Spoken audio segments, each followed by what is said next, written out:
Hare Krishna. So, I would like to welcome first of all the devotees for this, all the participants to taking out your time and coming for this 3 day seminar. Especially in Bombay, to travel from one place to another place is quite difficult, and after the COVID, many devotees were used to online classes, but still you have taken out your time to come for this direct offline session. I definitely want to thank all of you for coming for this seminar. So this seminar is titled as Bharatiya Vaidika Vangamayam. So Bharatiya, we understand Bharatiya refers to the land of India, that which belonging to the land of India. Vangmayam. Vangmayam refers to speech actually. This word comes also in the Bhagavad Gita 17th chapter. Anudvega karam vakyam satyam priyahitam chayat swadhyaya abhyasanam chaiva vangmayam tapa uchyate. Vangmayam refers to the speech. Vaidika Vangmayam. So Bharatiya Vaidika Vangmayam refers to the essentially all the Vedic scriptures which belongs to the land of Bharat, land of India. All the speech or the literatures related to the Vedas. Bharatiya Vaidika Vangmayam. So in this, unlike this seminar will not have a lot of stories kind of this one, but this will be a more informative and educative seminar. This will there will be a lot of terms will be there. We are going to discuss. I given a brief introduction about the contents of the seminar.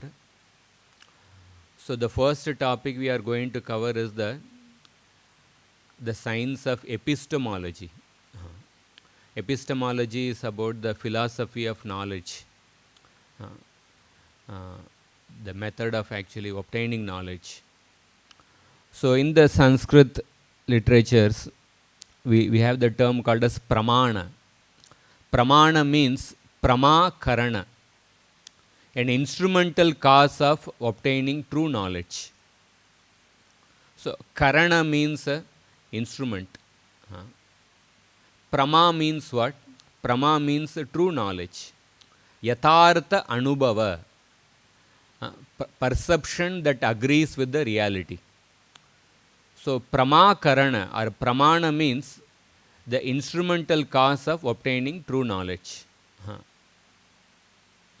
So we have certain terms called as prama, pramata, pramana and prameya. So prama means the valid knowledge or true knowledge. Pramata means the person, the knower of the valid knowledge. So in Sanskrit, when we add different prefixes to a particular root word, depending on the prefix which we add, the meaning changes. So pramata refers to, we add a particular prefix called as trich pratyaya. So it refers to the knower of valid knowledge. And pramana, as I mentioned, the instrument by which the knowledge is obtained. And prameya, prameya means the object of knowledge. So there is a true knowledge by which we obtain a particular, there is an object of the true knowledge that refers to prameya. In the Srimad Bhagavatam, sometimes Krishna is called as aprameya. Aprameya, one who cannot be known by the ordinary senses. So prameya means the object of knowledge. So what is the need of actually the science of epistemology? Epistemology means the philosophical theory of knowledge. So whenever we want to actually study a particular truth, the epistemology becomes a very necessary subject matter. It is said that manadina meya siddhihi. So meya means, again it means prameya only. Manadina meya siddhihi. We can actually obtain true knowledge unless we actually have the proper instrument for obtaining the true knowledge. Right? For example, if you want to measure the length of an object, you need a scale, vernier caliper, scale. So you need to have a proper instrument. So therefore, before actually getting a proper knowledge, first we have to analyze what are the instruments for obtaining the knowledge and what are the different limitations of those instruments. If we read in many Vedic textbooks, especially like many of the Vedic textbooks written by the different acharyas in any sampradaya, one of the first topic in the book will be, they will speak about this, the pramanas, and the pramanas which they accept. Whether we take Laghu Bhagavatamrita or Madhurya Kadambini, many different scriptures. So how can we claim to know anything in truth if our means for knowing is flawed or uncertain? So before we take up to any practice, there are different sadhanas, different people actually adopt different methods in this world. So before we adopt any method, any transformative practice, it is essential that we first have to understand the valid epistemological view. So that particular practice which you are going to adopt, by that practice, what knowledge can we obtain? What are the limitations of that particular method? So we need to understand the proper knowledge of the epistemological theories. So one's actions are based upon one's understanding of the subject, and therefore for somebody to begin a particular sadhana, first one must have a clear understanding of the subject which is free of all the doubts. But in order to have a clear understanding of the subject, there is a method, there is an instrument for obtaining the knowledge of the subject. So we have to know further whether that instrument is actually having certain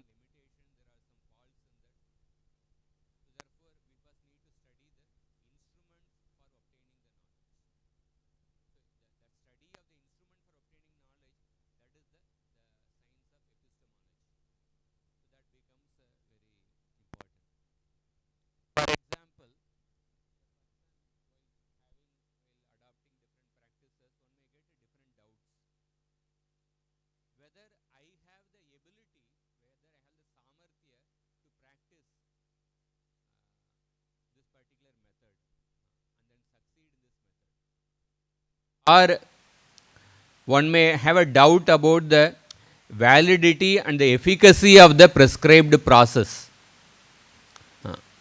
Like even when we are joining in say college or something, suppose if that university or a college is not authorized, or if they are not teaching by the proper methods, then your degree will be invalid. So sometimes one may have the doubt about the validity and the efficacy of the process described. And then one may have doubt about the reality and the worthiness of the goal to be achieved. So these kind of doubts can come. So therefore, it is important to have the proper knowledge of the epistemology.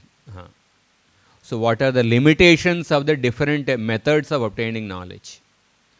So the first thing, some of the points it may be known to us previously, but there may be some new information which may be obtaining, and many other things can be little more detailed. For example, there are four defects of the human being. So, what are the four defects? Brahma, mistaken identification, or confusing one thing for another. So, in the Brahma, one may have, there may be two kinds of Brahma.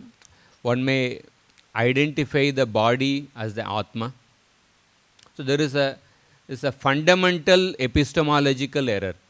Just like in a mathematics, suppose in a particular problem, the first step you make a mistake, and that mistake gets carried over to the till the end of the problem. So, when there is a fundamental epistemological error, that mistake carries forward. And another kind of Brahma is perceiving that which is not present. For example, when a person is in a hallucinated state, one may perceive as if one's head is reeling, or one may perceive a water in the mirage. These are the different kinds of Brahma. So, the fundamental delusion is a categorical error that actually skews every act of perception through the lens of ego. But the second kind of Brahma, perceiving that which is not present, that is more related to the particular circumstance. In a particular circumstance, you may perceive something which is not present. That's the second type of Brahma. And then there is a second defect of human being is pramada. The pramada is the tendency to make mistakes. One may make mistakes because of inattention, or because of mistaking a limited partial perspective for the complete and final truth. So, for example, the first kind of pramada is that a person makes mistakes because of inattention.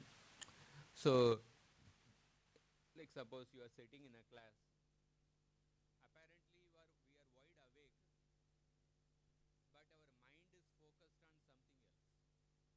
So, because of that, because we are not attentive, we may make some mistakes, we may not get the proper knowledge. Or suppose maybe you may be sitting in a crowded place, maybe sitting in a park, many people may be going here and there, but still we may be focused on something, we may be focused on hearing something or watching something in the mobile phone. There may not, because of that, although there could be somebody going with a gun or somebody doing something wrong, but because of lack of situational awareness, we may not we may not take notice of that only. One group of boys were actually going in a bus, and the bus driver, he had a serious problem in actually controlling the bus,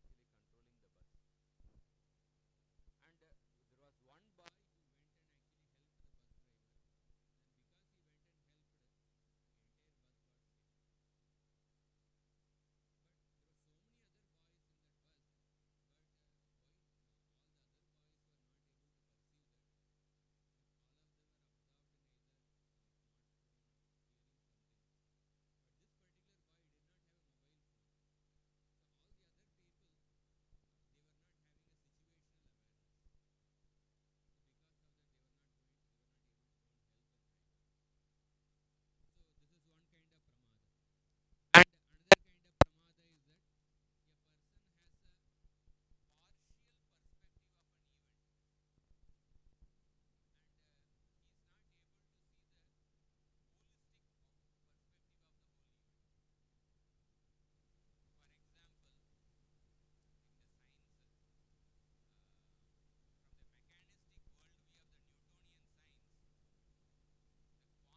because of that also,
ipsa is another defect. For example,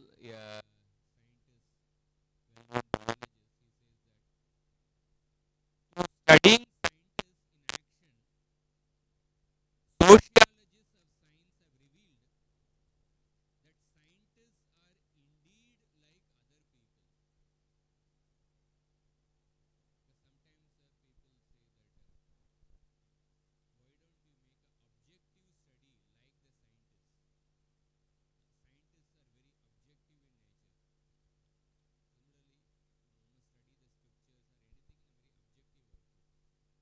why don't you make an objective study like the scientists? Scientists are very objective in nature. Similarly, study the scriptures or anything in a very objective way. But this scientist who is an inside man, he is saying the scientists are indeed like other people.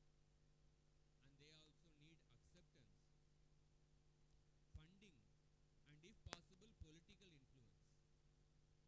The success does not depend simply on the ingenuity of their theories or the facts they discover.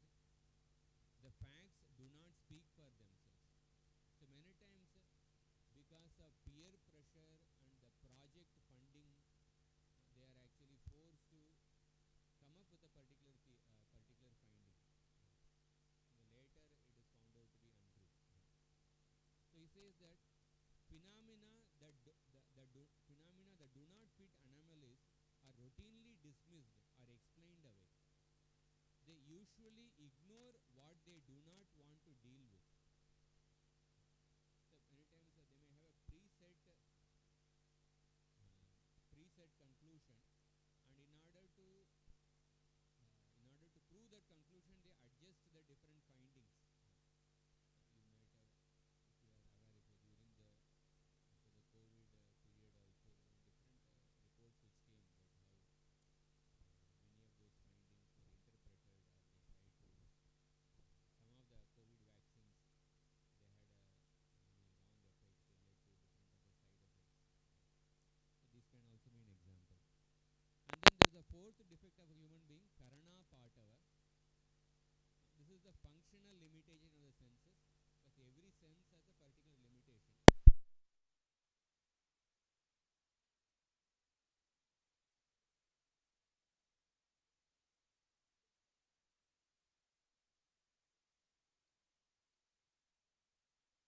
If the mind is focused, but our senses have a particular limitation, so because of that, we may not be able to get the proper knowledge.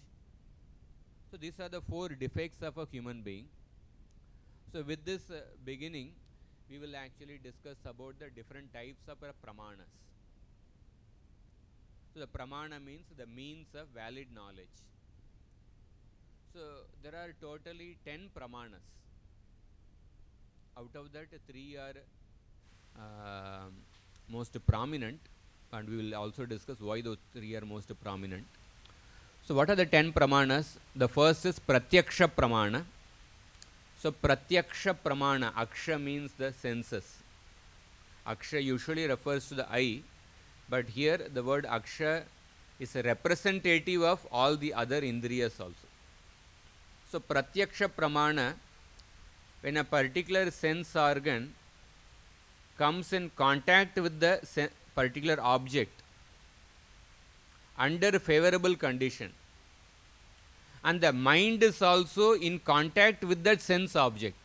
So sometimes our particular indriya may be in contact with the sense object, but if the mind is not in contact with that particular indriya, we may not get the knowledge. So the indriya is in contact with the sense object, and the mind is also linked with that indriya. So at that time, the knowledge of that object arises in the mind, and this is called as a pratyaksha pramana. And this pratyaksha pramana, it can be either valid or invalid knowledge.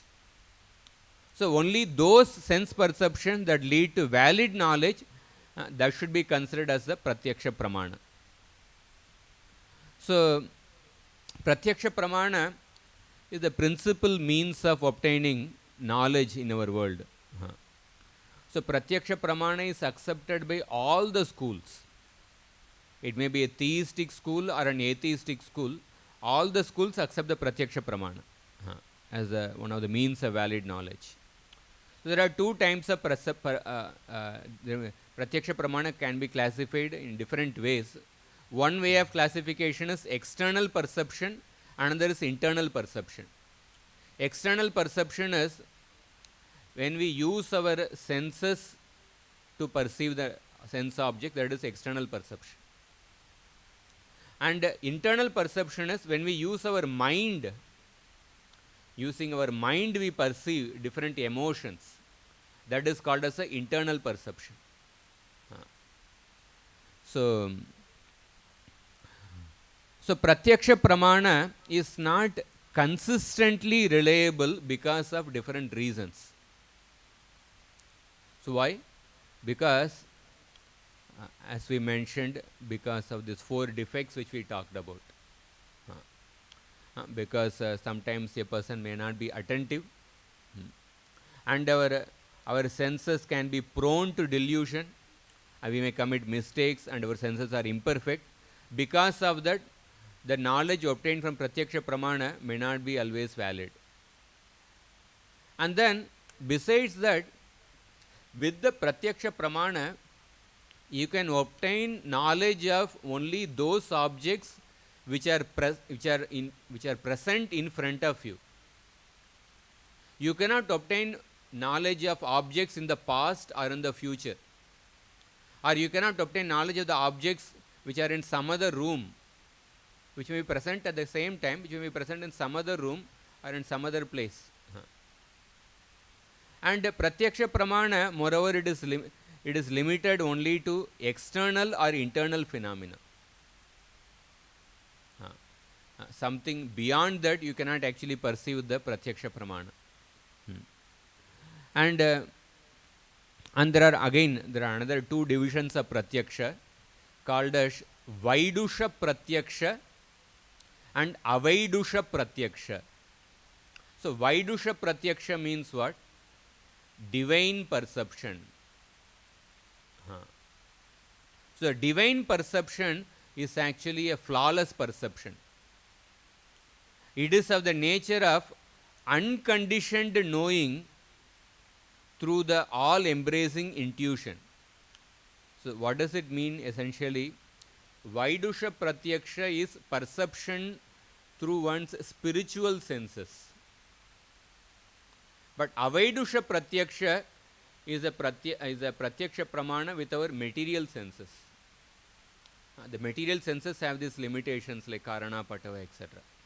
The Avaidusha Pratyaksha is unskilled. It is of the nature of the conditioned knowing determined by its objects. So the Vaidusha Pratyaksha it's a direct and unmediated perception. So in Vaidusha Pratyaksha, the object which we are trying to perceive, that actually reveals itself on its own to the perceiver. The knowledge is self-revealed in the Vaidusha Pratyaksha. In case, I think that place, AC is very hot. You can sit there or maybe here. Some place I think it becomes quite cold. So the Vaidusha Pratyaksha is a direct unmediated perception. So it occurs exclusively through the reality's own self-revelation. Self-revelation. So not through any independent seeing power of the subject. By our own actually, simply by our own independent capacity, we cannot actually, we don't obtain knowledge. Rather by when the knowledge is revealed from the higher source, then we get the knowledge through the Vaidusha Pratyaksha. But the ordinary perception is mediated through the organic events of the embodied selfhood. So Vaidusha Pratyaksha, we will see later, it is the basis of the Shabda Pramana, because in the Vaidusha Pratyaksha, the knowledge is revealed from the higher source. So Vaidusha Pratyaksha belongs to the the Supreme Lord, Bhagavan and his associates. Whereas Avaidusha Pratyaksha belongs to the ordinary humanity. And this Vaidusha Pratyaksha is free of any defects and it forms the basis of the Shabda Pramana. For example, in the Srimad Bhagavatam, the first canto, 7th chapter, Srila Veda Vyasa, he entered into Samadhi. Bhakti Yogena Manasi Samyak Pranihite Male Apashyat Purusham Purnam Mayam Chatat Apashrayam. So, when by practice of the Bhakti Yoga, he entered into Samadhi, and in that Samadhi, he actually perceived the pastimes of the Supreme Lord. So, the perception which he got was a Vaidusha Pratyaksha. Shukadeva Goswami, Shukadeva Goswami also, in a state of Samadhi, he actually he perceived a knowledge that is from the category of Vaidusha Pratyaksha. So, for the realized devotional transcendentalists, even the ordinary sense faculties are refined and transmuted because of being grounded in trans-empirical seership. So, therefore, they are able to transcend the four defects. They are able to transcend the four defects. Na bharati menga mrishopalakshate navai kvachin me manasa mrisho gatihi. Brahma says that because I have caught hold of the lotus feet of the Supreme Lord, whatever I speak never turn out to be false. And my mind never degrades to something lower. And whatever I perceive through the senses, they never become wrong. So,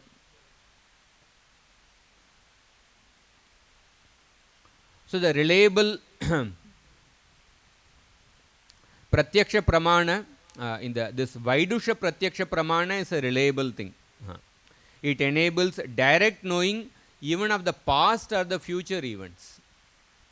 Because in the Vaidusha Pratyaksha, a person perceives with the spiritual senses. So, in the Bhagavad Gita, if you see in two places, Krishna gives reference to the Vaidusha Pratyaksha. In the 9.2, Raja Vidya Rajaguhyam Pavitram Idam Uttamam Pratyaksha Avagamam Dharmyam Susukam Kartum Avyayam.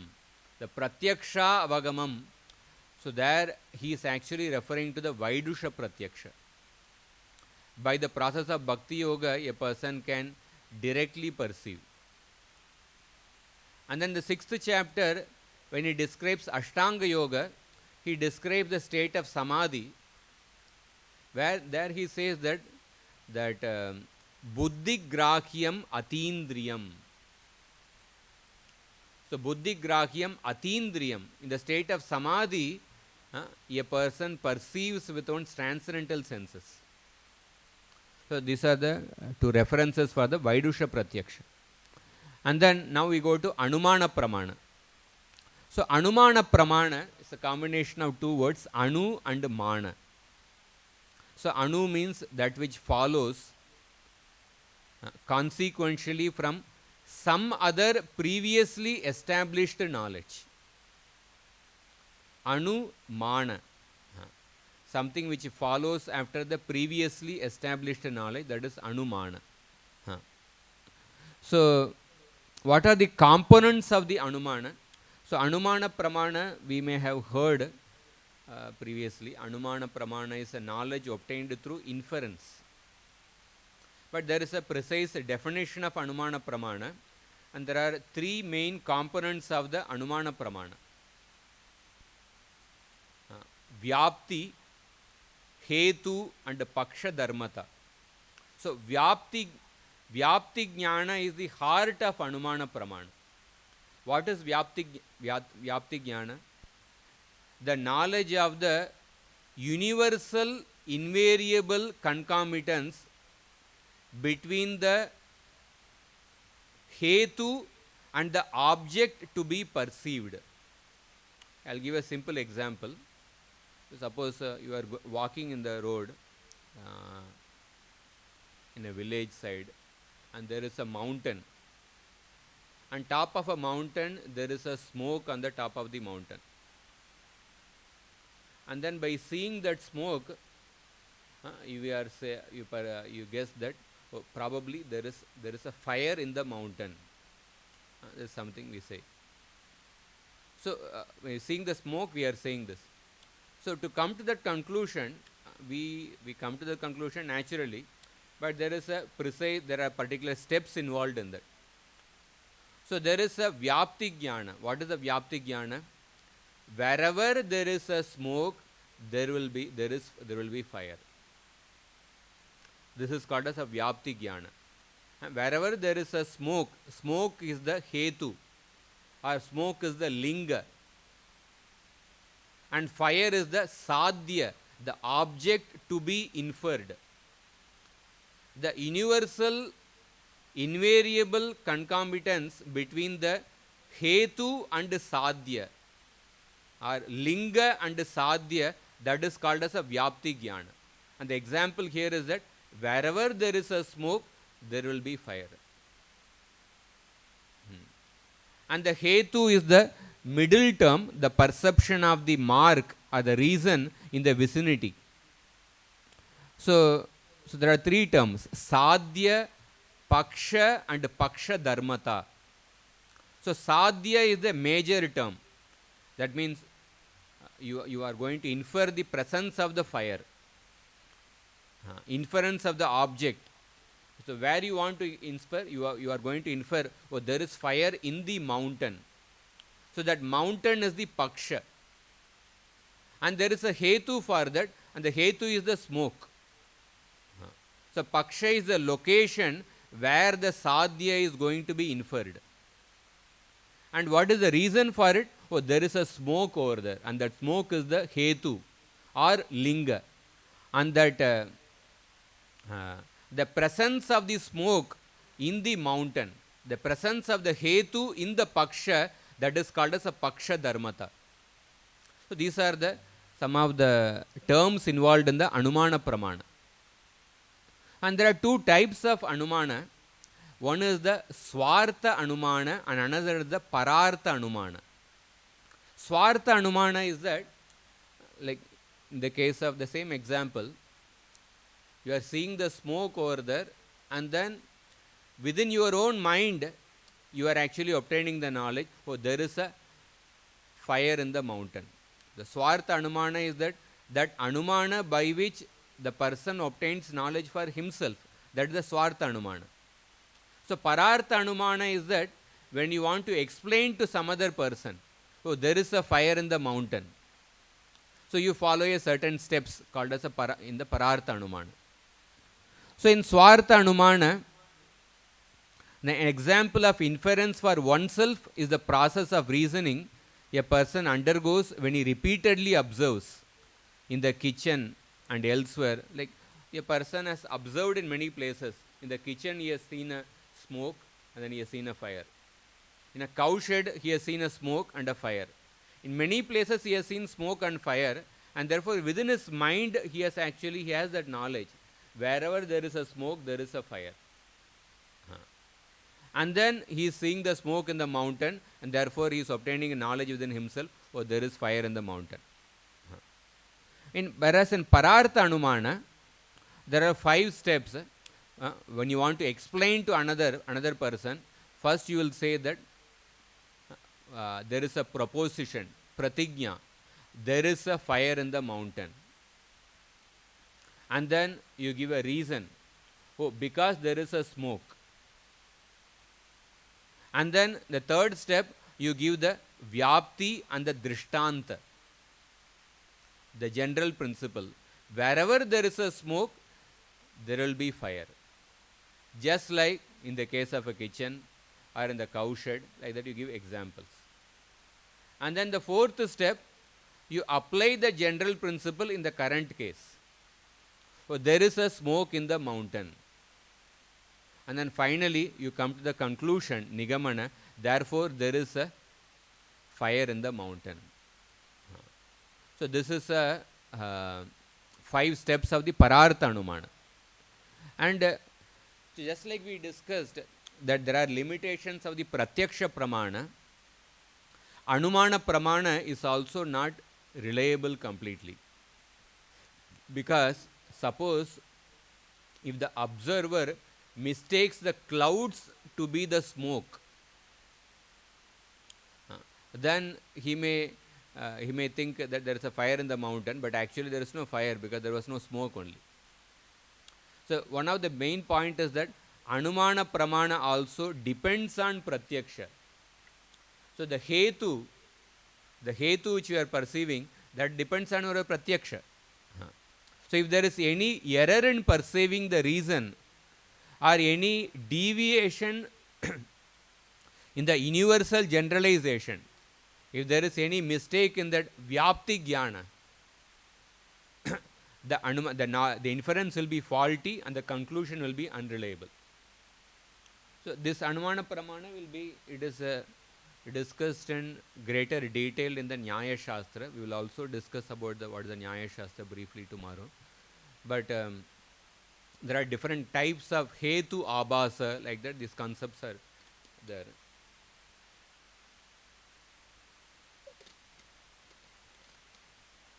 There are different kinds of faulty reasoning. So because of that, Anumana Pramana, main point is that Anumana depends on Pratyaksha, therefore Anumana Pramana is also not reliable. And as we mentioned previously, the 4 defects, Brahma, Pramada, Karanapata, out of the 4 defects, these 3 defects, Brahma, Pramada and Karanapata, they definitely impair the perceptions of Anumana Pramana and Pratyaksha Pramana. So Anumana Pramana depends on Pratyaksha. So because of these 3 defects, Pramada, Karanapata and Brahma, these 3 defects, definitely it will actually make us commit some mistakes in inferring knowledge through the Anumana Pramana or obtaining knowledge through the Pratyaksha Pramana. And Vipralipsa also plays a role there, but Vipralipsa additionally it can actually impede our obtaining knowledge even in the Shabda Pramana. Suppose a person who is actually teaching the Shastra, but if he has a cheating propensity, then the Vipralipsa can actually, because of Vipralipsa one can obtain wrong knowledge. It can actually impede the process of obtaining knowledge even in the Shabda Pramana. Brahma, Pramada, Karanapatava, they actually impede our obtaining knowledge in the Anumana Pramana and Pratyaksha Pramana. And so because these 4 defects make perfectly reliable knowledge about even material objects a rare achievement, what to speak of obtaining knowledge which is actually beyond our sense perception, which is completely impossible, which is impossible through the Pratyaksha Pramana, Anumana Pramana, because of these 4 defects. Even for material knowledge, we cannot obtain proper knowledge because of the 4 defects. What to speak of the knowledge beyond our sense perception? So then now the next Pramana is the Shabda Pramana. So in the conventional usage, Shabda Pramana refers to meaningful, articulate sound spoken by an Apta Purusha, any authoritative, trustworthy person. But in the ultimate sense, Shabda Pramana refers to the power of the self-revealing sound, which is identical to that transcendental reality that it signifies. Which is identical with the transcendental reality. Like with the particular Pramana, there is an object of knowledge which is called as a Prameya. In the case of the uh, Shabda Pramana referring to uh, the Vedas are identical with that object of that Vedas. The Shabda Pramana is identical with that object of that, the transcendental reality it signifies. So there is a Vachya and Vachaka. So when I say Ramesh, Ramesh is the Vachaka, and by that Ramesh you are denoting a particular person, that person is the Vachya. But here there is a difference between the Vachya and the Vachaka. There is difference between the word Ramesh and the person Ramesh. But in the Shabda Pramana, in the ultimate sense, it refers to there is an identical, there is a non-difference between the Vachya and the Vachaka. Between the holy name and the whom we actually refer to by that holy name. So by its very nature, Shabda Pramana is reliable and free from the defects. So in Shabda Pramana, there can be two types, Paurusheya Shabda and Apaurusheya Shabda. So Paurusheya Shabda is a derivative of the human thought construct. And Paurusheya Shabda is necessarily limited in its reliability because it is based on a pratyaksha. It is Paurusheya Shabda is you obtain knowledge by hearing from a human being. But because that human being, suppose he has gone to some particular place, some particular country, and you are hearing knowledge about that particular country he visited from him. So you are getting this example of Paurusheya Shabda Pramana. But it could be possible he might have made some mistakes in perceiving certain objects in that particular country. Because in the case of Paurusheya Shabda, it is also indirectly dependent on the Pratyaksha Pramana. And we already saw the limitations of the Pratyaksha Pramana. Therefore, the Paurusheya Shabda Pramana, Paurusheya Shabda, it definitely has its limitations, therefore we cannot completely rely on it. And then there is a Apaurusheya Shabda. So Apaurusheya Shabda, which we will discuss little more detail, this is a revealed knowledge of the Vedas. The revealed knowledge of the Vedas, it is self-existing and a self-revealing sound. Swayam Prakasha, we say.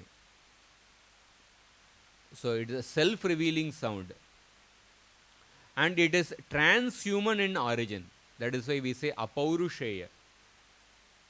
It is not coming from a human source. It is originated from the Supreme Absolute Bhagavan, and it is identical to the Supreme Absolute Bhagavan. There is a non-difference between the Vachya and the Vachaka. And it originated from Bhagavan. It means that it eternally exists within him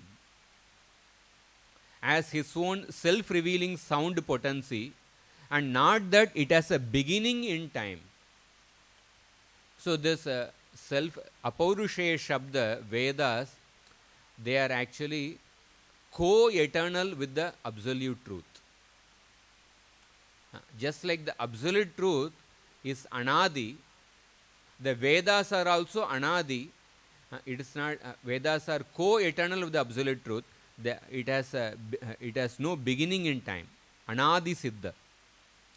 And it is received in parampara through a realized teacher who initiates and mirrors the way of its immediate realization. And it is a definitive pramana because it is free from the four defects. There is something about the Apaurusheya Shabda. So Shabda Pramana, so in the Shabda Pramana, we are going to restrict Shabda Pramana only to the revealed knowledge of the Vedas. We are not going to take the Paurushaya Shabda Pramana because it has limitations in its reliability. So by Shabda Pramana, we are going to refer to the knowledge obtained through the Vedas. Satyam Satyam Punas Satyam Udritya Bhujamuchyate Vedat Shastram Param Nasti Nadivam Keshavat Param. And there are so many actually Shastras are there, Bible is there, Quran is there, many other religions. Every religion has a particular Shastra. But the Vedas are something very special. Veda Vyasa says in the Mahabharata, the Supreme Lord Narayan is Narayan, and he is the truth, and he is the truth, and he is the truth. And I declare this, Udritya Bhujam Uchyate. By raising my hand, I declare this. And the Vedat Shastram Param Nasti. There is no highest source of knowledge than the Vedas. Na Divam Keshavat Param. And there is no higher truth than the Supreme Lord Keshava. So, Shabda Pramana, so unlike the Pratyaksha Pramana, there is a limitation of obtaining knowledge only, which is only in the present. But Shabda Pramana is not limited in scope only to the present time. It extends into the past and into the future as well. We can obtain knowledge of the future events. Srimad Bhagavatam describes the names of the Manus in the future Manvantara. Who will be the Manvantara Avatara in the future Manus? Who will be the Devatas? Who will be the Sapta Rishis? Who will be the Manuputras in the future Manvantaras? Bhagavatam also describes about the future, like Kalki Avatara at the end of Kali Yuga. And the past events also are described. And Shabda Pramana is the most powerful tool for conveying knowledge from one person to another, especially when it involves transcending the conventional limits of time, space and causality, which is almost always the case when one aspires to know the trans-phenomenal. Because the trans-phenomenal events, they transcend the time, space and the limitations. So therefore, Shabda Pramana plays a crucial role in obtaining this kind of knowledge. And the philosophers and theologians in virtually all of the India's orthodox traditions accept the Apaurushaya Shabda Pramana as the flawless means for acquiring transcendental knowledge. Whether you take Advaita Sampradaya, Vishishta Advaita Sampradaya, Gaudiya Vaishnava Sampradaya, Madhva Sampradaya, Nimbarka Sampradaya, all of them accept the Vedas as the authority. There are certain schools who don't accept the Vedas as an authority. They are called as a Nastika schools, like Charvak, the Jain school, and the Buddhist school. Maybe the other religions, Christianity, Islam. So there are different other schools who don't accept the Vedas as an authority. But many of the orthodox traditions, they accept the Apaurushaya Shabda Pramana as the flawless means for obtaining knowledge. And Shabda Pramana, it must be stated that the basis of Shabda Pramana is the divine perception. As I mentioned previously about the Vaidusha Pratyaksha. So the Vedas, the basis of Shabda Pramana is a Vaidusha Pratyaksha, the perception of the liberated people. The perception of the liberated souls, that becomes the Shabda Pramana for the conditioned souls. And when the Shabda Pramana is determined as superior to perception, it means superior to the Avaidusha Pratyaksha or sensuous perception. So, because Shabda Pramana, when we say it is superior to Pratyaksha Pramana, we are referring to Shabda Pramana is superior to the Avaidusha Pratyaksha. Because Vaidusha Pratyaksha is the basis of the Shabda Pramana. Many of the Vedic mantras, you will see the names of the rishis in the Vedic mantras. So those rishis, they are not mantra karta, but they are mantra drashta. By their samadhi, they perceived those mantras and then they revealed those mantras. They are the mantra drashta, not mantra karta. So they perceived in their samadhi. Therefore, through their Vaidusha Pratyaksha, those mantras are revealed and they become the Shabda Pramana for others. So Shabda Pramana is equated with the Vedas, and Vedas are not human constructs. Vedo Narayana Sakshat. Vedas are a direct manifestation of Sri Narayana. Srimad Bhagavatam 6th canto. So, some comparison between Shabda and Pratyaksha. Shabda Pramana is supremely independent. It is supremely independent, but sometimes it may be assisted by Pratyaksha Pramana. Sometimes we may use certain scientific findings. We may use certain scientific findings in order to give faith in the people, certain scientific findings which agree with what is there in the Vedic Shastras. So we may use that findings as a tool. We may use certain Pratyaksha Pramana as a tool in order to increase the faith of the people in the Shabda Pramana. So in that sense, it can be assisted by Pratyaksha. And sometimes Shabda Pramana will override the Pratyaksha. With our Pratyaksha, we may see that for example, we may see sun as a certain object with a particular dimension. But according to the Shastra, it says the sun dimension is something, sun is so many kilometers or so many yojanas away from here. So the Shabda can override perception. But perception, Pratyaksha Pramana, has no power to contradict the Shabda. If there is a contradiction between Pratyaksha and Shabda, we give preference to the Shabda.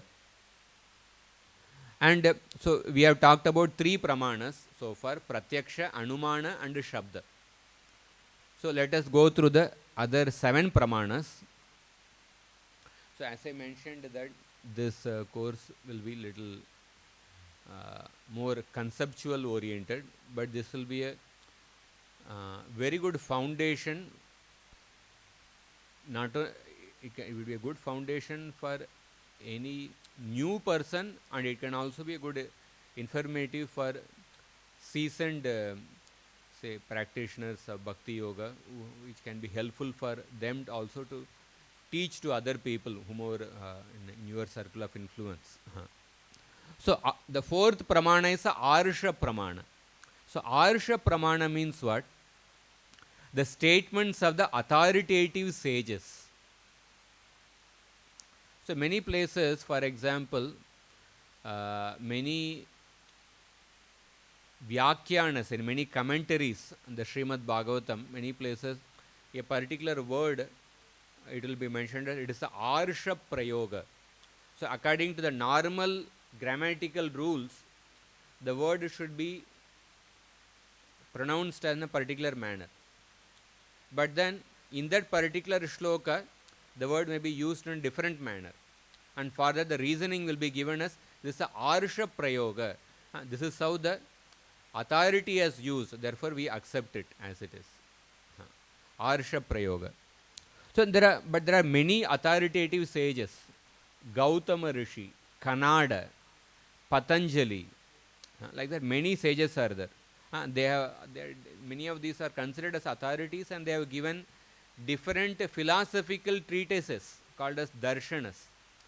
Some of them are given the Nyaya Darshana, Patanjali's Yoga Sutra, or Vaisheshika Darshana. Like that, different people have given different darshanas. So therefore, sometimes some of their views may differ from each other. So there can be a contradiction. So therefore, Mahabharata says that Nasav Rishiryasya Matamna Binnam. One is not considered a rishi if his view is not original and hence different from that of the other rishis, other seers. So many times, although there are many authoritative sages, but within them there will be many contradictions, there will be different conflicts. Since these sages are all profound thinkers, we take their utterances seriously. But an ordinary person, how can he know that, oh, is this particular rishi correct or is this rishi correct? An ordinary person who is not well versed with maybe the different aspects of Sanskrit grammar or different other things, he may be confused, oh, which rishi is correct. So ordinary person can get confused. So how do we, what is the criteria for determining when there is a conflict between the different authorities, what is the criteria for determining the truth? So we have to refer with the Shabda Pramana. We have to refer with the Vedas. To the degree the particular Arsha affirmation is in conformity with the Shabda Pramana, we accept that. And then the fifth Pramana is a Upamana Pramana, simple understanding. So suppose you see a particular animal you go to a forest, you see an animal, and you have never seen that animal, or somebody has come from a forest, and he is explaining a particular animal which he saw in the forest, an animal called as Gavaya. And this person has not seen that animal Gavaya. So that person says that Gavaya is something like a cow, something similar to a cow. So with the help of Upamana, he is explaining, he is giving the knowledge of some unknown object. That is called as a Upamana Pramana. So comparison serves as a basis for identifying something about an object with which we have no prior knowledge. So Upamana provides knowledge of the relation between a word such as a Gavaya and the object it corresponds to on the basis of resemblance. And then there is a sixth Pramana called as Arthapatti. So Arthapatti means what? It is a presumption, refers to a reasoned probability of an eventuality posited as the only possible reconciliation of two apparently inconsistent perceived facts. So explained in a simple way. So there are two statements are there, and two statements appear to be contradictory. And then you reconcile that contradiction with a third statement. That is Arthapatti. So Ravi does not eat in the daytime, and Ravi's weight is increasing. So these two statements are contradictory. So we actually give the third statement, oh, Ravi eats in the night time. So I was going in the train a few months back. So I saw that morning 3:30, somebody got up and he was eating some full meal in the train actually. Full meal morning 3:30 actually. Everyone was asleep. Some I think Ramzan period was going on, I think, for eating in the morning. So this Arthapatti, or somebody, we say Devadatta is alive, but Devadatta is not in the house. So then how do we reconcile this with the third statement? Oh, Devadatta must be outside the house. This is like a Arthapatti. Presumption refers to a reasoned probability of an eventuality posited as the only possible reconciliation of two apparently inconsistent facts. And then there is Anupalabdhi. Anupalabdhi means perceiving the absence of an object. Suppose the mother is asking, where is the book? Or the son is asking, where is the book? The mother is saying, the book is not in the table. So she is giving some knowledge, but she is giving knowledge of the absence of the book on the table. This is Anupalabdhi. The non-cognition of a being as the cognition of the absence of the being. And then Sambhava. Sambhava means inclusion. It is based on the common experience that a larger quantity encompasses a smaller quantity. Somebody has 100 rupees. That means that he has 50 rupees. That means he has 20 rupees, he has 10 rupees. These are all included within that 100 rupees. And this is a Sambhava. And then there is Aitihya. Aitihya means, we say sometimes, Loka Katha. Certain knowledge is obtained through certain tradition. In a particular tradition, you may not find it in a particular scripture or something, but it is coming through certain tradition.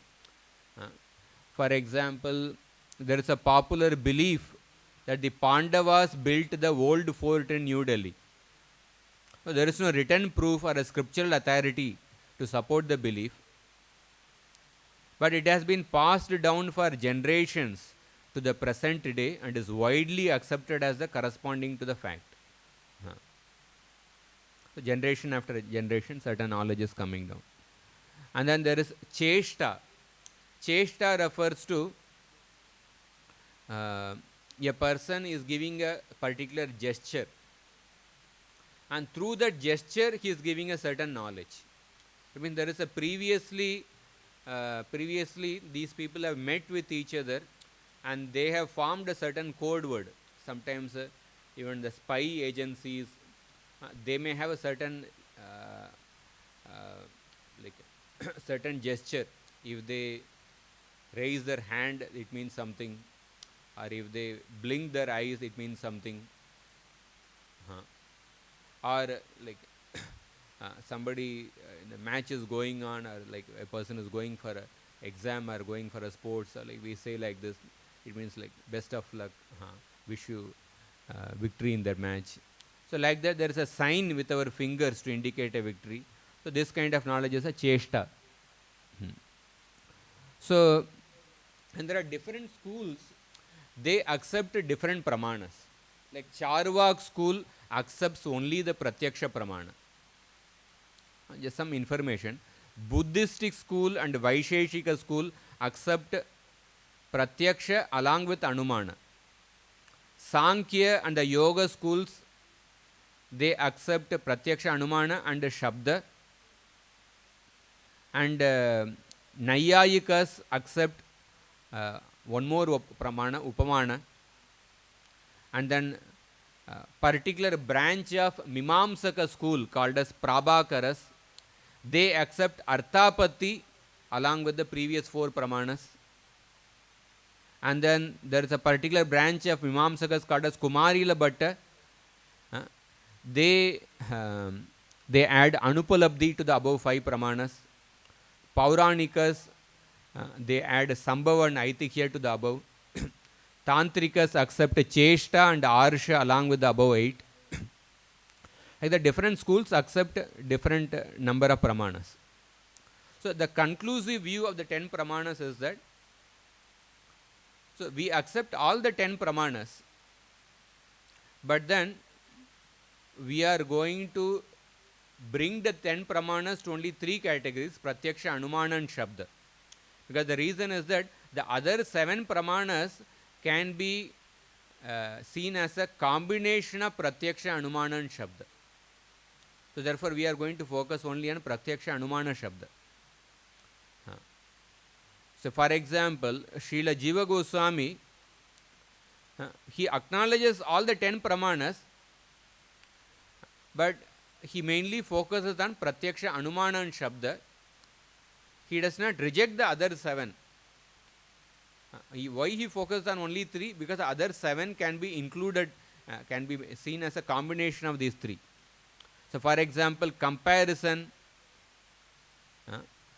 presumption, sambhava and cheshta, they are varieties of anumana. Anupalabdhi is a kind of pratyaksha only. And the arsha pramana and aitikya, they are a kind of shabda pramana. So, therefore, only 3 can be focused on. So, shabda pramana Shabda pramana is the only independent pramana capable of disclosing the knowledge of the absolute. So, pratyaksha and anumana can serve as assistants to the shabda, but whenever pratyaksha and anumana exhaust the limits of their validity, it is to shabda pramana that we must resort to and in order to access certain and ultimate knowing. So, what are the references for some of these pramanas? In the Srimad Bhagavatam or in the Manu Samhita it is said, Pratyaksham chanumanam cha shastram cha vividagamam trayam suviditam karyam dharma shuddham abhipsata. A person who is intent on fulfilling the responsibility of human life should be acquainted with Pratyaksha Pramana, Anumana Pramana and Shabda Pramana. And Trayam Suviditam Karyam. And the Srimad Bhagavatam there is a reference, Pratyakshenanumanena Nigamenatma Samvida Adyantavad Asagnatva Nisango Vicharediha. By Pratyaksha, Anumana and Nigama. Nigama is another name to refer to the Vedas. By the scriptural testimony and Atma Samvida, personal experience, one should know that this world has a beginning and end, Adyantavat, and Asagnatva, devoid of ultimate substantiality. And therefore, Nisango Vichare Diva, one should, with detachment, one should wander in this world. Shruti Pratyaksha Maitikyam Anumanam Chatushtayam Pramanesh Anvastanat Vikalpatsa Virajyate. So, again, Shruti, Pratyaksha, Aitikya, Anumana, these 4 pramanas are mentioned.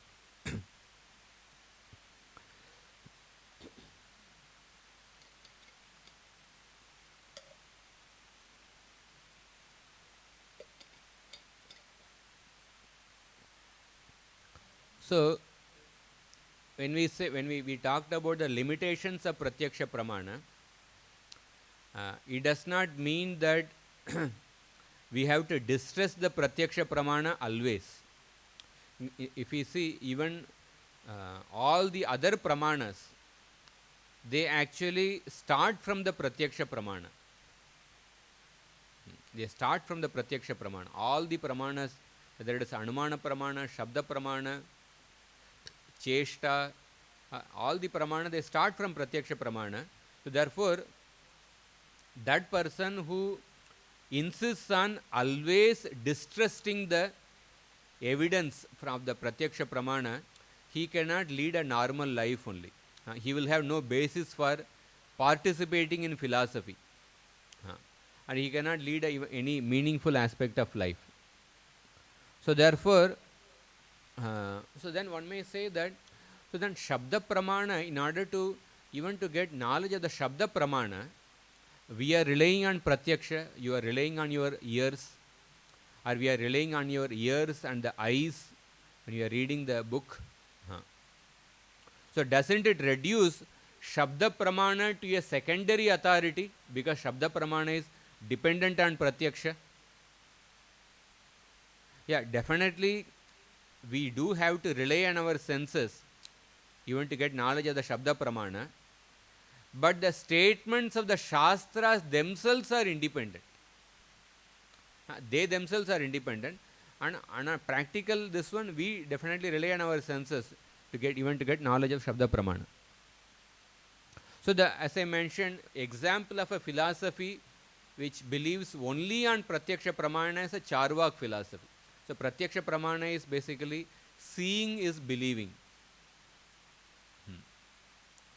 So, Rinam Kritva Gritam Pibet Yavat Jivet Sukam Jivet Basmi Bhutasya Dehasya Kim Punar Agamo Bhavet. Eat, beg, borrow or steal, always eat food cooked in pure ghee. Don't worry about your sin or what will happen in the next life, life after death. Because at the time of death, everyone will be finished. Basmi bhutasya dehasya kuta punar agamo bhavi. There is no life after death. So, for a Charvak philosophy, somebody is actually ridiculing the Charvak philosophy. There was a follower of a Charvak, and his wife was pregnant, but his wife had some illicit relation with some other man, and his wife was pregnant. So the another person was saying, Charvaka tava charvangi jarato vikshya garbinim pratyaksha matra vishwaso ganashwasam kimujjasi. Oh, my dear follower of Charvak, you have faith only in the direct evidence from the senses. So why are you in so much of anxiety to see that your wife is pregnant? Because you have not seen that your wife was made pregnant by some other man. So why are you in so much of anxiety? Like that, and a person is actually saying to the Charvak follower. So the like there are many inadequacies of the Anumana Pramana also. Some few things I will just briefly mention. For example, like when people came up with the cigarettes, at that time initially they said that cigarette smoking is healthy for a person. They had advertisements by like even the president of the country was promoting cigarette like that. But later, as time progressed, we see the ill effects of cigarettes. Or automobiles, when they invented automobiles, they felt that it will be a great invention. It will be so useful to the people. But later, automobiles, it has led to many other problems, pollution problem, or because in order to park automobiles, you need a lot of space. So the workplace and the residential place will be in great distance. And people will use the automobiles for having illicit relation, many other things. So there are many problems coming from the automobiles. So now, position of the Shastra. The Shastra is like the deity, is an instance of that which is eternal meeting with the temporal. At the junction where eternal meets time, we find Shastra. There the eternal appears temporal, yet it speaks to us only about eternity, and through it we glimpse that which is eternal. So just like a deity of the Bhagavan, the deity appears in a material form, and so that common people can actually get an opportunity to serve the Bhagavan, serve the particular Devata. So similarly, Shastra is a junction where the eternal meets the time. At that time we find Shastra. The Shastras actually, eternal meeting the time means what?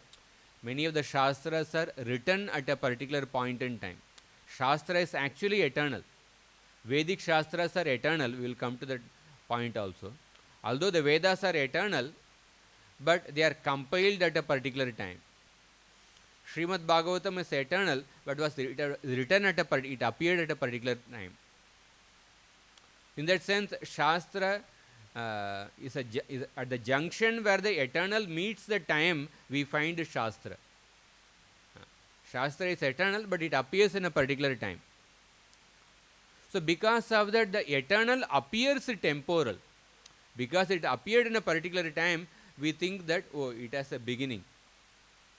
But actually, the Shastra speaks to us only about the eternity. Of course, not only about eternity, many things about this worldly things also. We will see that in more detail tomorrow. And then through the Shastra, we get a glimpse of that which is eternal. And like when we talk about Shabda Pramana, uh, even in the development of the human beings, when the human beings, those children who actually receive verbal input, they are actually they are found to actually grow in a more complete holistic manner. Suppose there are also experiments performed. Some children were not given any verbal input. They didn't grow in a proper way. And although all their other needs were taken care of, but when they were not hearing proper sounds, then they were not going properly. And even at the time of death also, the last sense organ which becomes inactive is the ear actually. So the sound becomes plays a great important role in the development of the human being. And one of the key difference between the human and the animal, Srila Prabhupada writes in the Bhagavatam purport, the human being can hear the Shabda Pramana, but the animals cannot hear the Shabda Pramana. The difference between the animality and the humanity lies in this process only. A human being can hear properly, whereas an animal cannot. When the animal can also have access to the Pratyaksha Pramana, to some extent it has access to the Anumana Pramana, it guesses something, it may have some access to other this, but Shabda Pramana, mainly the human being has an access. So other pramanas such as perception and inference, they are possible means of valid knowing within the range of operations that define the respective limits, effectively the quantifiable and the thinkable. The Shabda, on the other hand, signifies a supracognitive sound potency that is transhuman, apaurushaya, and thus beyond the limitations of language and thought, that is self-existing and self-revealing, and thus transcendental, and that is disclosed to consciousness directly, sakshat upalabdha, without mediation through any other conditional mode of knowing. That's why I mentioned previously that Shabda Pramana is self-revealing, it is directly revealed to the consciousness without any intermediate medium. Yeah, now we come to when we talk about Shabda Pramana, so like in every religion, there are different books are there. There are scriptures. If you know Christianity, there is a Bible, Old Testament or New Testament. Islam, there is a Quran is there. It could be Buddhist religion. And every religion has a particular book. So in the Sanatana Dharma,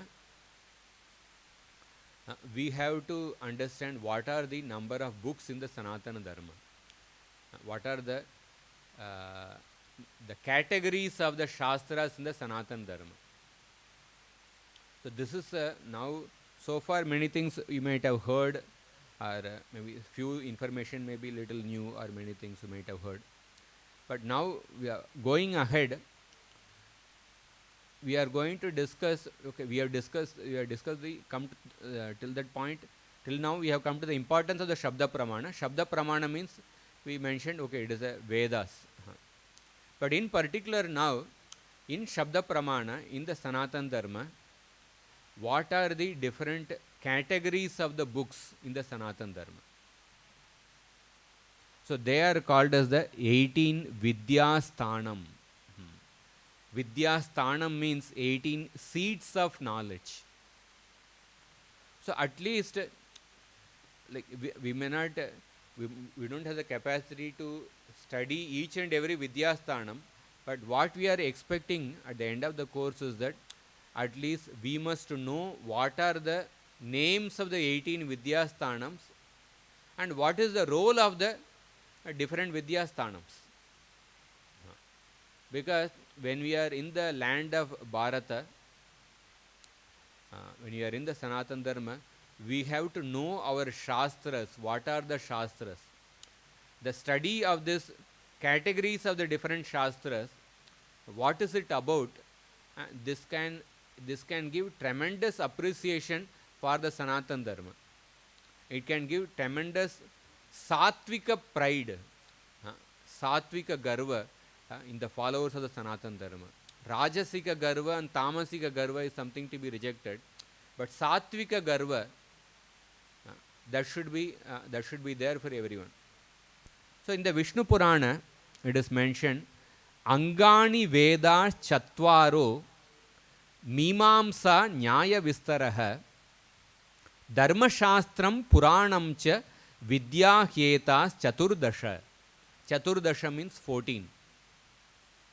Angani Veda, the 4 Vedas.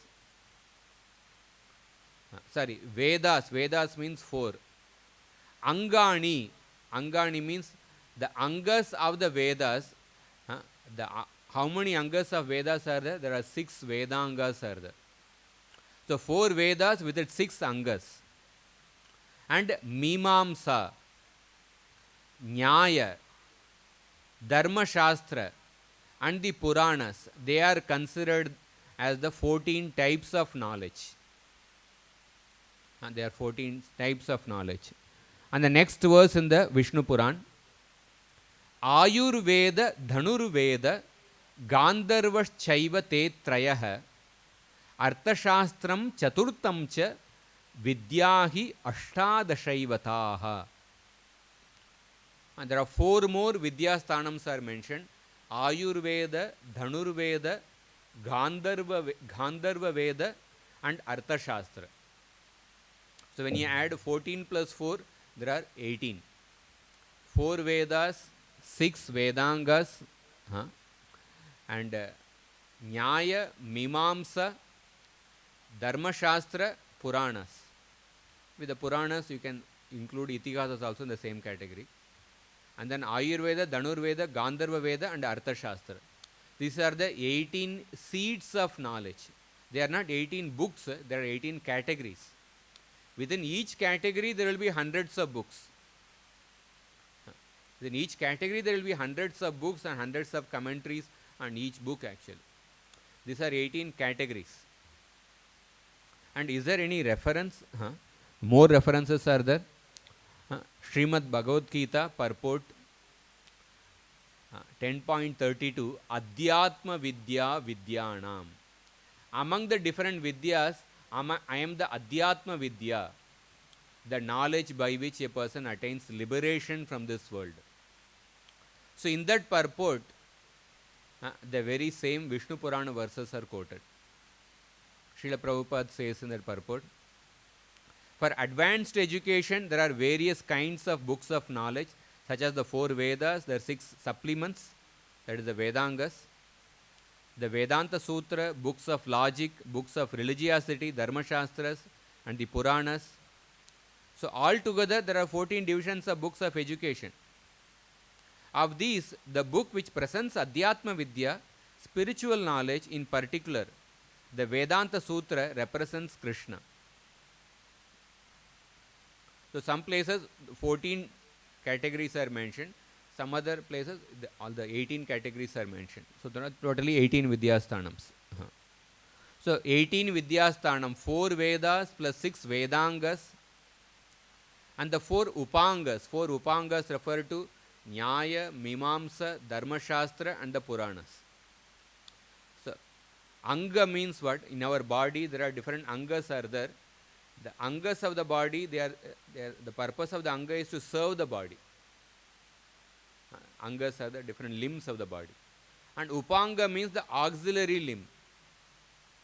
For the hand is the Anga, Upanga is the fingers of the hand. So the Nyaya, Mimamsa, Dharma Shastras and Puranas are the Upangas. And then Gandharva Veda, Ayurveda, Dhanurveda and Arthashastras are the Upavedas. Or the 18 Vidyasthanams can be classified as 4 plus 6 plus 8. The Upavedas can also be put as the Upangas. So this is another way of classification. And even the other reference in the Srimad Bhagavatam, when Krishna and Balram studied in the Sandipani Muni's Gurukul, Tayor Dvijavarastushta Shuddha Bhavanu Vrittibihi Provacha Vedanakilan Sangopanishado Guru. Dvijavara, the best of the Brahmanas, the spiritual master Sandipuni, Tayor Tushtaha, was satisfied with the submissive behavior of Krishna and Balaram. Shuddha Bhavanu Vrittibihi. Provacha, he taught. What he taught? Vedan Akilan, the 4 Vedas, the entire Vedas, Sango Panishado. Sango with the 6 corollaries and the Upanishads. Sa Rahasyam Dhanurvedam Dharman Nyayapatam Tata Tata Chanvikshikim Vidyam Rajanitim Cha Shadvidam. He also taught them the Dhanurveda with its most confidential secrets. And he taught them the standard books of law, Dharma Shastras. And he taught them the methods of logical reasoning and the philosophical debate. So there is a science of logical reasoning and philosophical debate. Vyakarana Shastra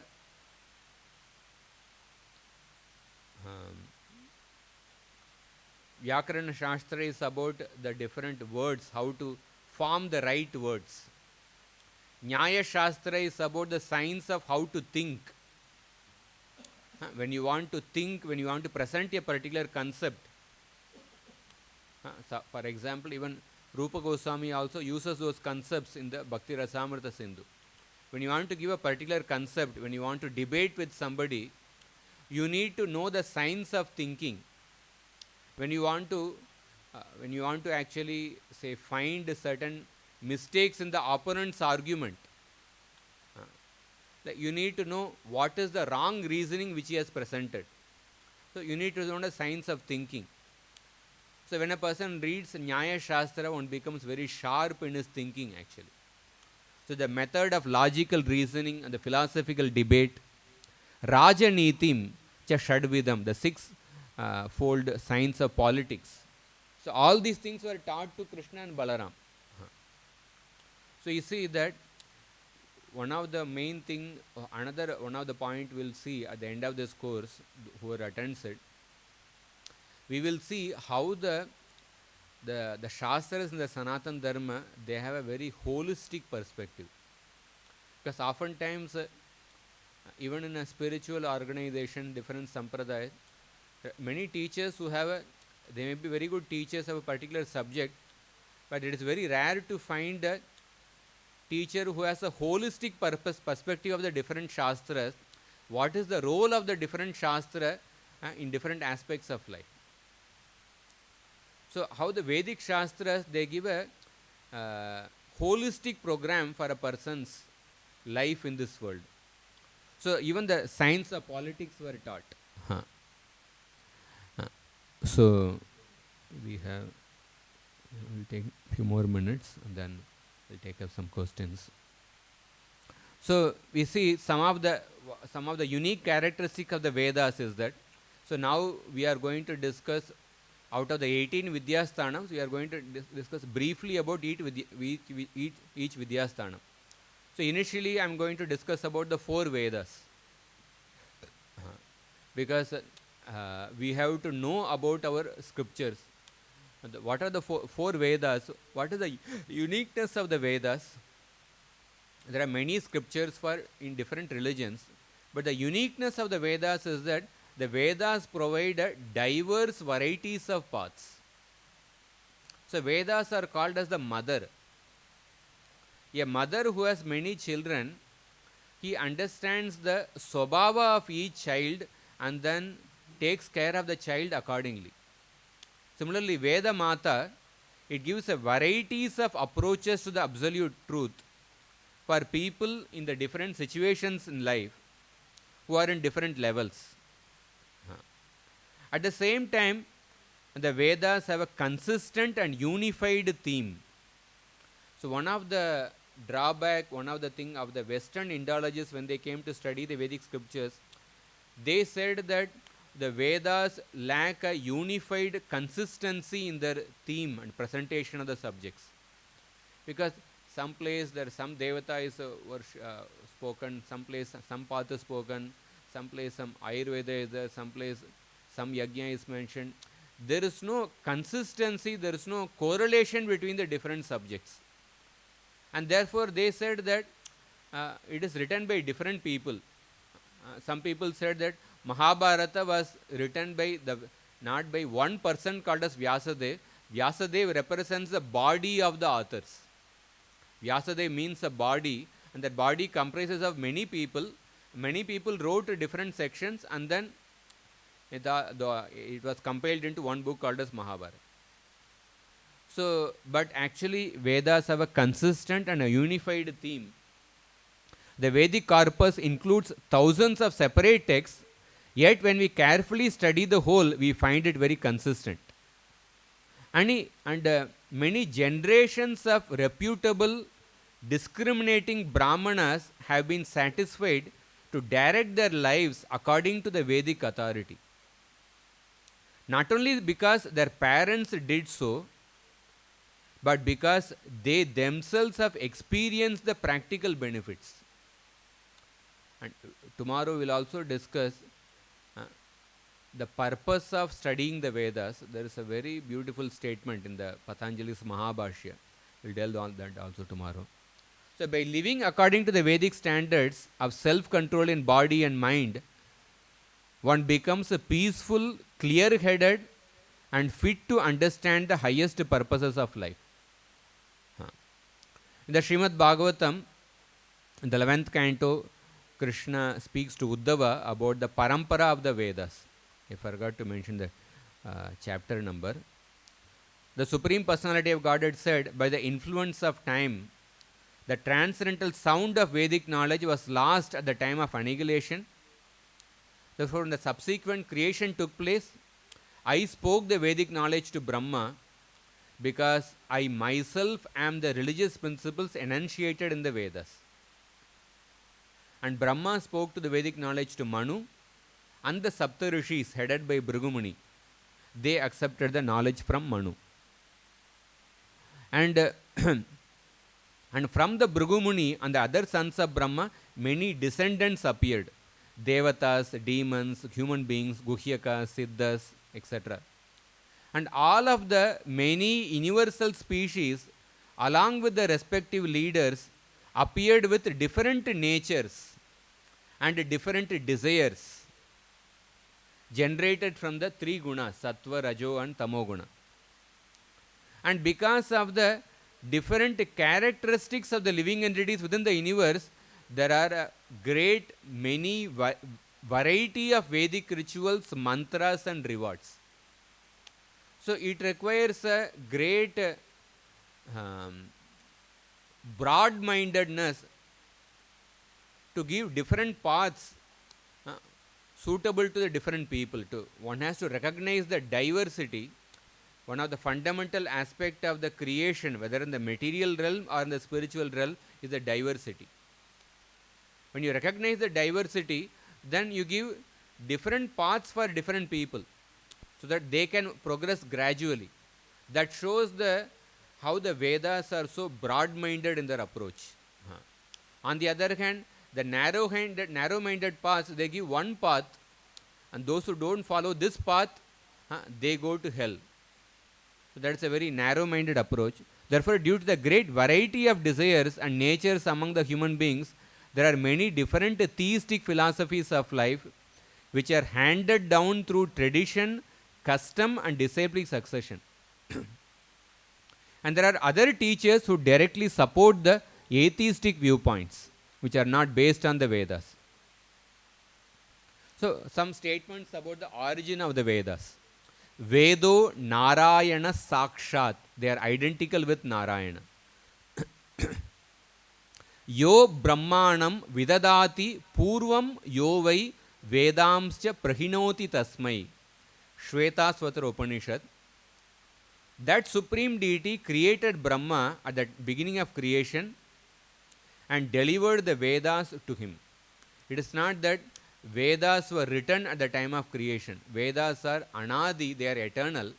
Vedas were given to Brahma at the time of creation. Tene Brahma Hridaya Adi Kavaye.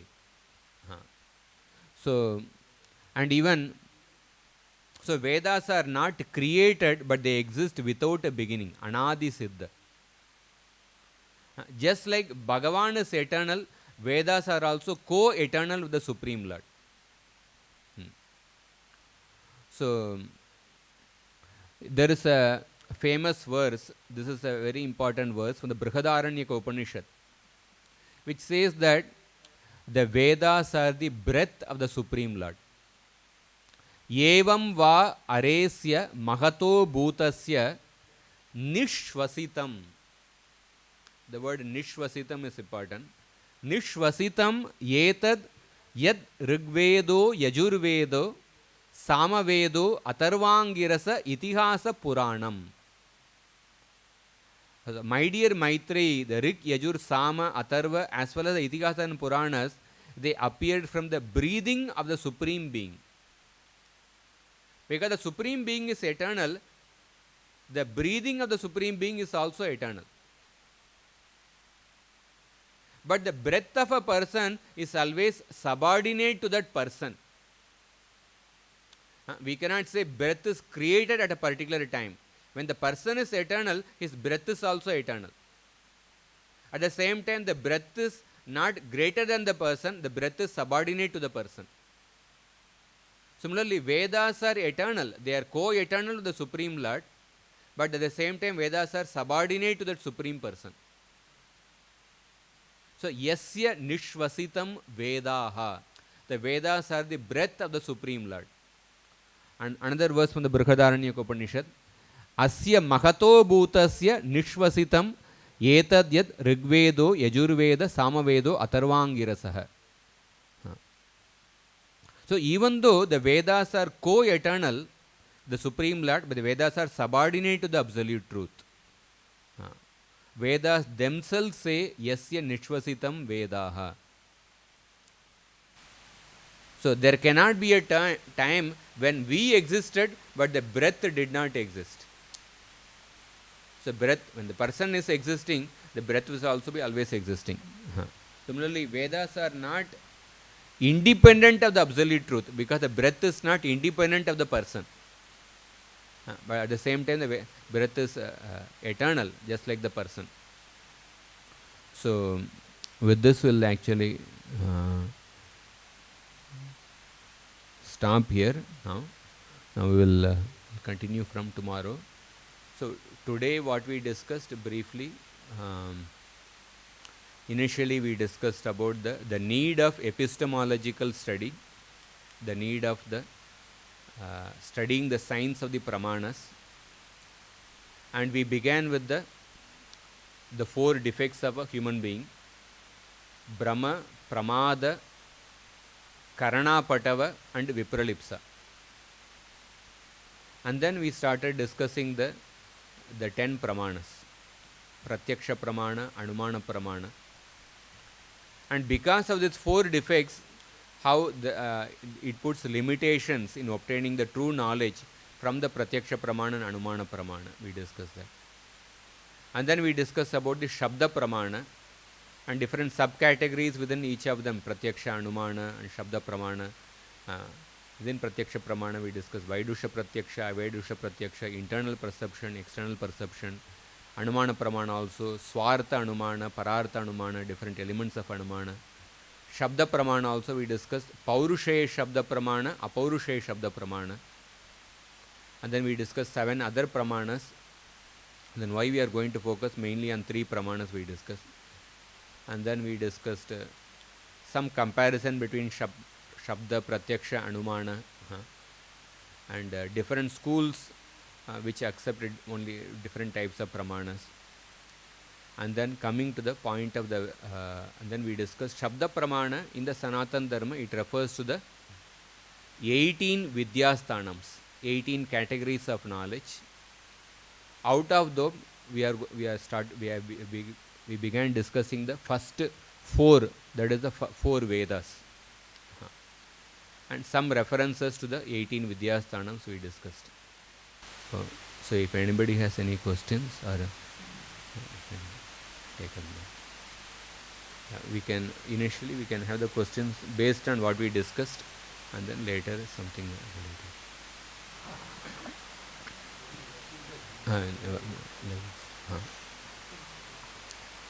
yeah, you can okay. Hare Krishna Prabhuji. So we have started with this epistemology, which is Mimamsa. Mimamsa is something different actually. If we search on internet, epistemology's meaning is Mimamsa. When we search on internet, because today I searched epistemology word, what's the meaning of epistemology? It comes to Mimamsa. Now there are Shad Darshan, Vaishyasikha, Sankhya Darshan, Nyaya Darshan, Mimamsa, which is, there are 2 Mimamsas, Uttar Mimamsa and Purva Mimamsa. So Uttar Mimamsa is Vedanta, and Purva Mimamsa is the Mimamsa by Jaimini Rishi. And then comes Nyaya, Sankhya, Patanjali's Yoga. So this Vedanta. So the Mimamsa which we are, the epistemology which we are discussing right now is Mimamsa by Jaimini or the Purva Mimamsa, which is Vedanta? No, Mimamsa Shastra we will discuss tomorrow exactly what is the meaning of the word Mimamsa. Sometimes that meaning may be given, but epistemology is the philosophy of knowledge actually. Or more in Sanskrit word, we are actually discussing the method of obtaining knowledge. The different pramanas we are discussing. So Mimamsa in particular, what is the meaning of the word Mimamsa, what is the purpose of the Mimamsa Shastra, that will give a brief introduction tomorrow actually. Okay. So Prabhuji, that is one of the Vidyasthanams. Yeah. So today I searched, before coming, I searched 2 words, which is Vakyam, Vakyam, which is sentences, which is spoken or written. Vakyam. Vakyam means sentences. And epistemology, when I searched on internet, it came to Mimamsa. Whenever we search on Google, we write Mimamsa. What is the English meaning? Epistemology. The Hindi meaning is Mimamsa. So I have read before about Shad Darshan and their makers, Kapil Muni, Kannada Rishi, Buddha, Nyaya Darshan, and Mimamsa by Jaimini Rishi. So when I was reading about Mimamsa, Pratyaksha and Pramana it comes under Mimamsa, Jaimini Rishi, by Jaimini Rishi. So are we discussing Jaimini Rishi's Mimamsa right now? Because today we discussed about Pratyaksha and Pramana. We are not discussing Jaimini's Mimamsa. You can keep aside that internet search actually. Sometimes, say different words may have multiple meanings actually. They may have multiple meanings. So they may use the same epistemology for Mimamsa. First of all, epistemology is an English word actually. Yeah. Sometimes epistemology, some places they may use to refer to Mimamsa. Epistemology is the science about the method of obtaining knowledge. Epistemology, what we discuss is the 10 pramanas. The pramana means the instrument of obtaining knowledge. So the study about the instruments of obtaining knowledge, that is the epistemology. So Mimamsa Shastra Mimamsa Shastra is a Vakya Shastra. The how to understand the meaning of a sentence. That Mimamsa Shastra provides. That we will discuss tomorrow actually. So, in Sankhya Darshan, there is Prakriti in Purusha. There is a whole Prakriti in Purusha concept. In Nyaya Darshan, there is only Kaivalya Jnana. Kaivalya Jnanam, I think so, it's a part of Nyaya Darshan. Like alone, solitude. So, I would like to cover all those darshan if you could. We are going to actually give the. In this seminar, we are not going to go into the details of the Nyaya and Mimamsa, because we are going to discuss the 18 Vidyasthanam. What is the role of each Vidyasthanam, and then how they have a holistic viewpoint. And in a personal this one, we will discuss some of the details of the each subject actually, because this is not a course on particularly on Sankhya Darshan or a Nyaya Darshan. We are mainly discussing the different categories of the Shastras in the Sanatana Dharma, the 18 Vidyasthanams, and what is the role of each of them.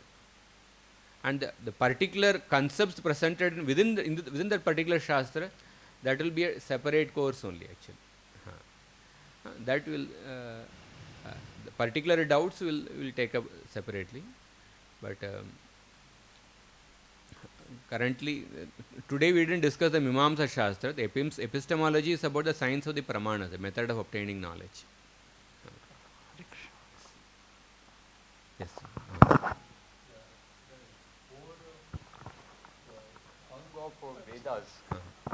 Four Ang of Vedas, Jyotish Shastra is not included?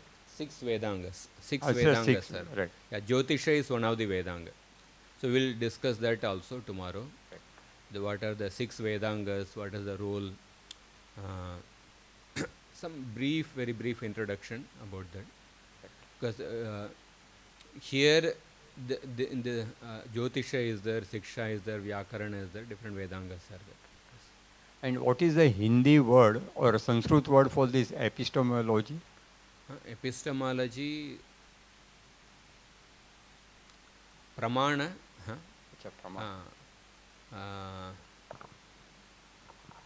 Pramana Shastra, can say. Pramana Shastra. Thank you. Prabhuji, Hare Krishna. Are the words Vedas and Shastras interchangeably used, or are they different in common parlance? Yeah, Shastra has a particular, Shastra comes from a particular verb called as Shishyate Anena iti Shastra, like that. Shastra word is that which instructs, that which gives a particular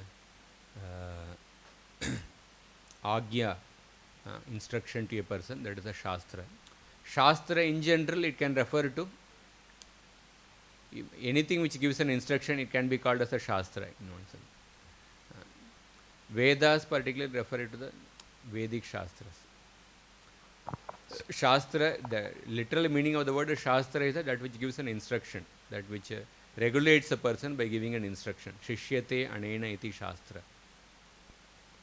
So any kind of knowledge inference is a Shastra. So it can be any of these 18 Vidyasthanams. All these are different. All these are different Shastras. And Vedas particularly are only the 4 Vedas. Vedas are the main part, but apart from Vedas, we also require the other things. Like Vedangas are required in order to study the Vedas properly. And then what are the roles of the other 4 Upangas? What are the roles of the other Upavedas? They also have a certain role actually. They are not written contradicting the Vedas.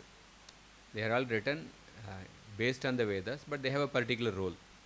The Vedas are the main body of knowledge, but then there are other Vedangas are there. And then you will see in Kali Yuga actually what are the difficulties in studying the Vedas, what is the way out, those things are also we will see.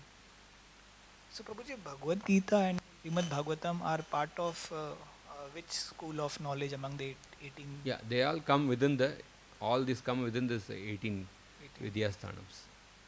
Because Bhagavad Gita is part of Mahabharata. Mahabharata Itihasa.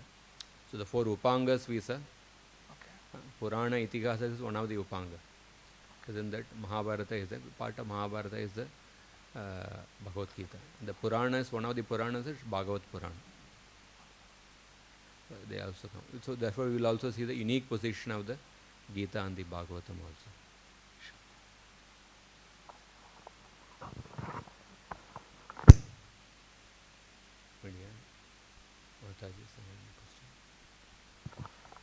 Hare Krishna, Prabhuji. Prabhuji, in that Vipralisva, where one doesn't give the true knowledge, he tries to cheat others. So I want to understand, do they have the true knowledge or they don't have and they try to cheat others?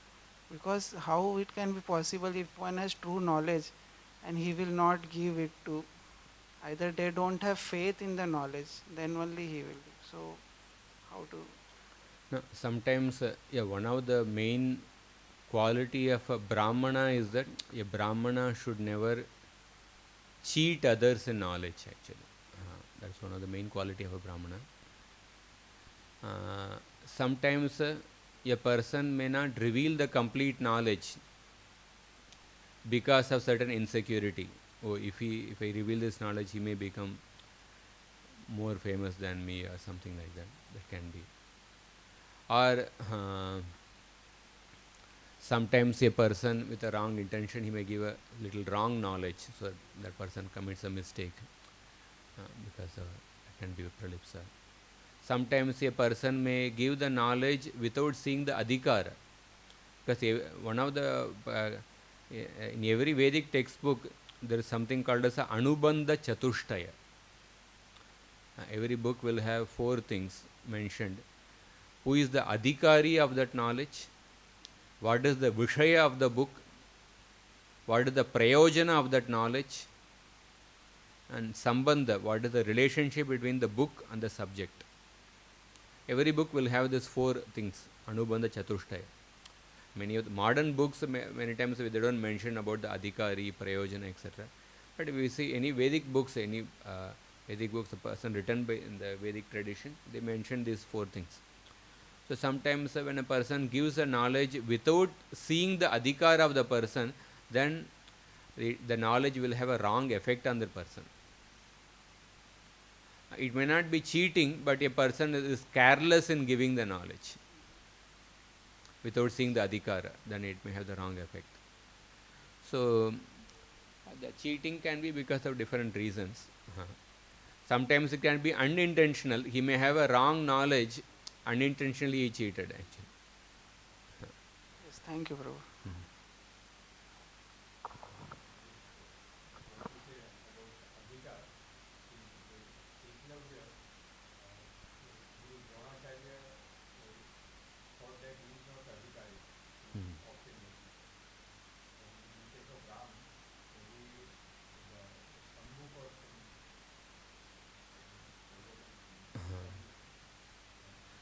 One person was performing austerities in order to go to heaven.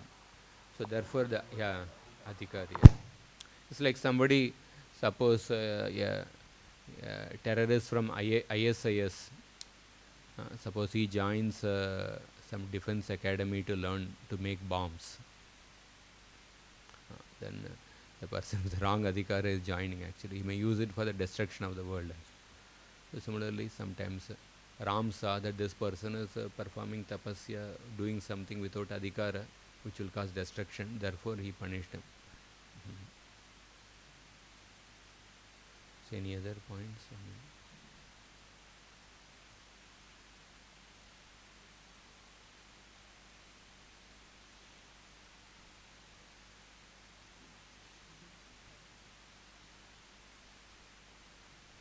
So this adhikar comes under Vipralipsa.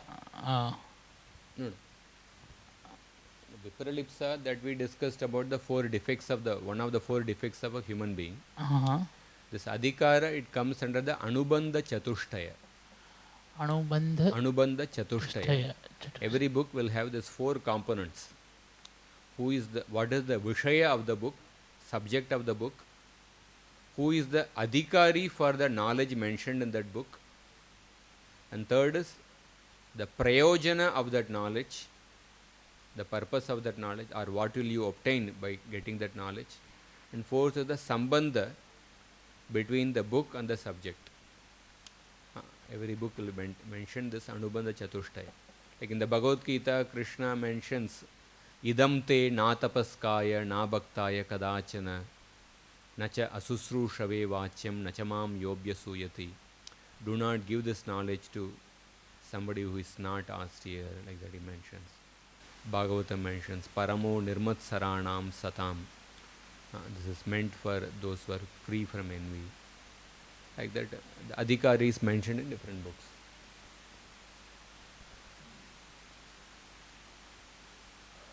One second. The Chatushtaya, what is the word? Anubandha Chatushtaya. Anubandha Chatushtaya. Chatushtaya.